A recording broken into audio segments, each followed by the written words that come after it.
For our most memorable dish is sinigang. Kasi itong sabaw na to, hanapin mo siya, malamig ko na yung ibang panahon. Kasi pag si mama yung nagluto niyan, ibang-iba talaga. Madali lang siya, yes. Madali lang din kompleto yung recados niya. Pero kakaiba siya eh. Kami magkakapatid, yung iba gusto namin, gusto nila.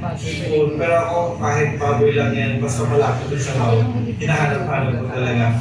And very comforting siya for me kasi dun sa sabaw, mararamdaman at malalasahan mo yung warmth, love, and care na binibigay ng mama sa amin and of course sa pagkain na inihahain niya sa amin.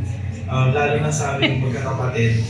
And memorable siya for me kasi yung mga time na umuwi ako sa dorm, syempre, kung ano-ano nakakain sa Manila, naghahanap pa rin tayo ng lutong bahay.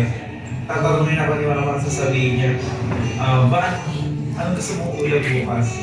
Ang una ko talaga laging sagot ay sinigang kasi doon ko nahanap yung comfort na mapapasabi ka lang luto nga to ni Mama. Ganun. And yes, magkakaiba kami ng gusto pero isa talaga yung gusto namin, yung sinigang ni Mama.